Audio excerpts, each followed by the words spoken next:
Hello everyone, I am Ajita Saraswati, Assistant Professor from Chanakya College of Education.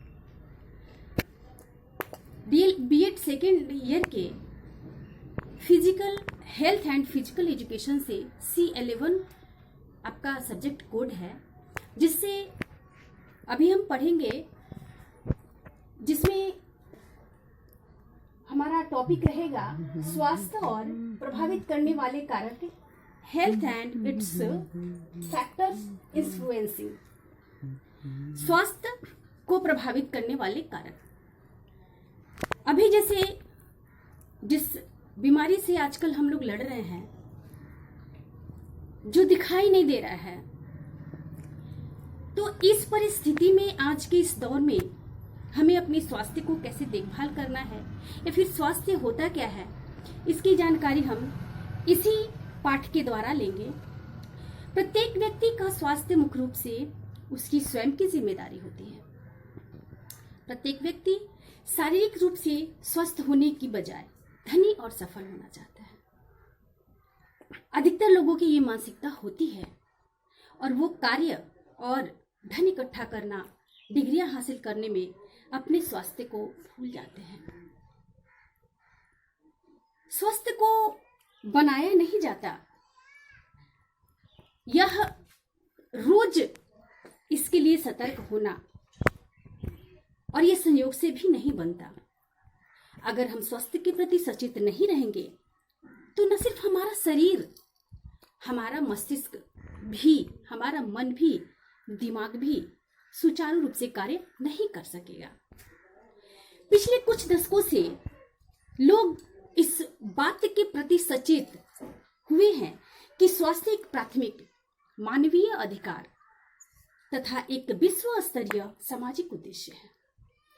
लोगों ने माना कि यदि हम इसी तरह से अपने आप को, स्वयं को, एक मानव रूपी शरीर को भूल रहे हैं, तो इस प्रकार आज कुछ दशकों से इस बात में सक्रिय हो रहे हैं तथा इससे तृप्ति तथा जीवन में गुणवत्ता आती है। शरीर को सही रखने से इसकी गुणों को सही तरीके से कार्य करने की क्षमता बढ़ती है।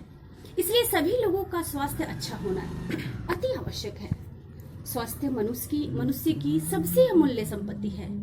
हेल्थ इज वेल्थ, ये कोटेशन बहुत दिनों से है, लेकिन इसे बस हम लिखित रूप में छोड़ चुके थे। लेकिन आज इसी चीज को हम मानने लगे हैं। जो लोग अपने स्वास्थ्य के प्रति सचेत रहते हैं वे निरोग भी रहते हैं, तथा इसके विपरीत जो लोग अपने स्वास्थ्य के प्रति सचेत नहीं रहते वे अपने स्वास्थ्य को खो देते हैं। तो स्वास्थ्य का तात्पर्य उस अवस्था से है जिसमें शरीर के सभी अंग प्रत्यंग, मन और बुद्धि प्राकृतिक रूप से कार्य करे। उसे दवाओं की जरूरत नहीं हो, उसे किसी अन्य चीजों की आवश्यकता नहीं हो, उनमें आपसी तालमेल हो और जिससे मनुष्य अपने आप को शारीरिक और मानसिक कार्य करने के लिए सक्षम समझे। इसमें हम कुछ इसके कारक यहाँ हम लिखे हुए हैं, जिसमें एक स्वस्थ व्यक्ति जो योगासन में मैं यहाँ पे चित्रित की हूँ। यहाँ एक व्यक्ति जो आसन कर रहा है, तो प्रतिदिन हमें, यहाँ है व्यक्तिगत कारक, तो प्रतिदिन हमें व्यक्तिगत कारक में एक व्यक्ति को स्वस्थ रहने के लिए इन कुछ नियमों का पालन करना होगा। जैसे दैनिक व्यायाम करना, एक स्वस्थ मनुष्य को दैनिक व्यायाम कम से कम 30 मिनट करना चाहिए। प्रतिदिन स्नान करना, व्यक्ति को प्रतिदिन स्नान करना आवश्यक है। आंख, नाक और कान की सफाई। हम स्नान तो कर लेते हैं बहुत ही जल्दबाजी में, लेकिन इसमें अपने शरीर में आंख में नित्य पानी डाले, ठंडे। नाक को भी हमेशा उंगली लगाते रहना, साफ करते रहना, ये गलत तरीका है। और कान की सफाई, कान में हम रोजमर्रा के जीवन में बाहर जाते आते रहते हैं, धूल कण हमारे कानों के अंदर जाते हैं छिद्र के द्वारा, तो उनकी भी सफाई आवश्यक है। मुंह तथा दांत की सफाई। मुंह जो हमारा दर्पण है, अगर हम अस्वस्थ हो जाते हैं तो हमारा चेहरा उदास दिखता है। और मुंह की सफाई से हम ये समझते हैं कि मुंह को हमने साबुन वगैरह से धो लिया, फेसवॉश से धो लिया, बस हो गई उसकी सफाई। मुंह की सफाई, अंदर हमारे मुंह के अंदर दांत है, जीभ है, तो दांत की सफाई और जीभ की सफाई भी उचित तरीका से करना होगा। शारीरिक आसनों को बनाए रखना। शारीरिक आसनों को बनाए रखने के लिए भी हमें नित्य ही इसे कौन कौन से नित्य क्रियाकर्म होते हैं उनमें जरूर ध्यान दें। संतुलित तथा पौष्टिक भोजन। हमें नित्य व्यक्तिगत कारक में नित्य एक व्यक्ति को संतुलित आहार लेना होगा।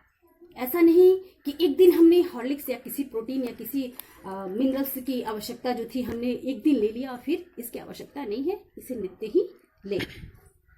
अगला है उपयुक्त नींद, आराम तथा मनोरंजन। उपयुक्त नींद।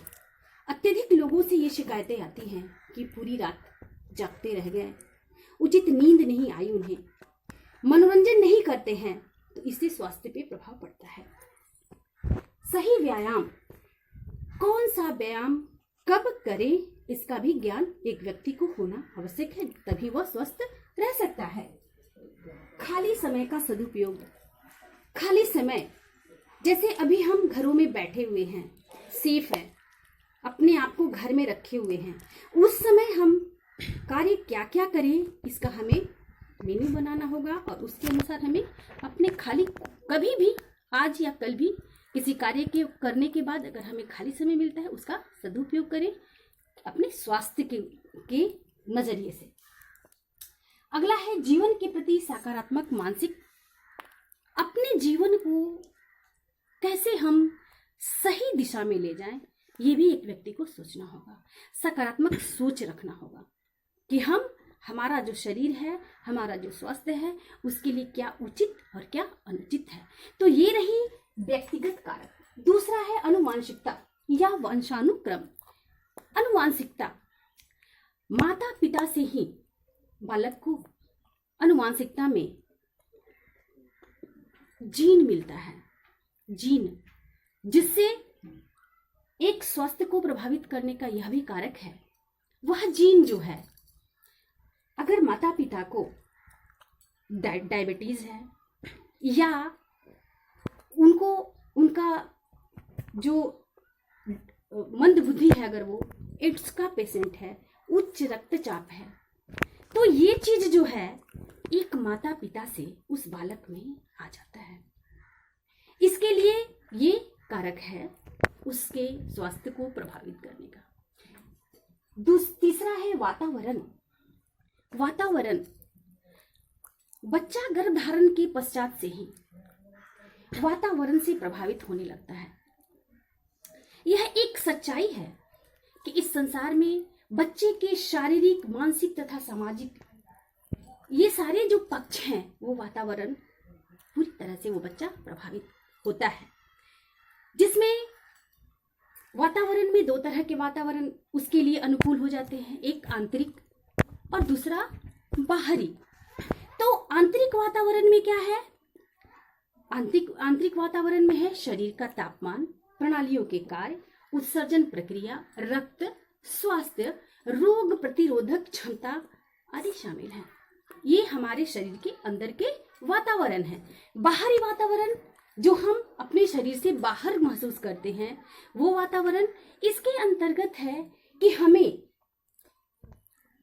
साफ सुथरे मौसम के अनुकूल कपड़े गर्मियों में भी पहने तो साफ सुथरे पहने, प्रतिदिन स्नान करने के बाद उसको प्रतिदिन धोएं, धूप में सुखाएं और फिर इसको इस्तेमाल करें, उपयोग करें। ठंडे में भी उसी प्रकार से उस वस्त्र को साफ करें, रोज स्नान करें, रोज पहने। पौष्टिक खाद्य सामग्री, व्यवसाय, शुद्ध पानी की आवश्यकता, घर, स्कूल, सड़कें, कार्यस्थल, ये सारी जो है इन सभी वातावरण का प्रभाव स्वास्थ्य पे पड़ता है। चौथे नंबर पे है सामाजिक सांस्कृतिक कारक। स्वास्थ्य के प्रति सामाजिक सांस्कृतिक कारक भी महत्वपूर्ण भूमिका निभाता है। स्वास्थ्य के प्रति व्यक्ति की दृष्टिकोण उसकी स्थिति तथा पृष्ठभूमि पर निर्भर करती है। जैसे अंधविश्वास, सामाजिक फैक्टर हुआ, परंपराएं, रीति रिवाज, अच्छी आदतें, खाना पकाने के तरीके, बच्चों का पालन पोषण, जनसंख्या, शहरी कारण, परिवार का आकार, खर्च करने की क्षमता, ये सारे जो हैं हमारे स्वास्थ्य को प्रभावित करते हैं। छठा है स्वास्थ्य सेवाएं। अपने स्वास्थ्य के प्रति सकारात्मक रवैया रखें, जिससे व्यक्तिगत जीवन में उत्साह भर देता है तथा स्वास्थ्य की और बेहतर बनाता है और बनाने में सहायक होता है। और दूसरी तरफ जो नकारात्मक रवैया है, जैसे विनाश की बातें सोचना, हताश रहना, बेचैनी महसूस करना, अपने खराब सेहत को लेकर के बहुत ज्यादा चिंतित रहना, ये सारी चीजें जो है वो आपके स्वास्थ्य सेवा को प्रभावित करता है। अंतिम है शिक्षा। सन 1947 में स्वास्थ्य विभाग की केंद्रीय ब्यूरो के द्वारा किए गए सर्वेक्षण के अनुसार बाल मृत्यु दर औसत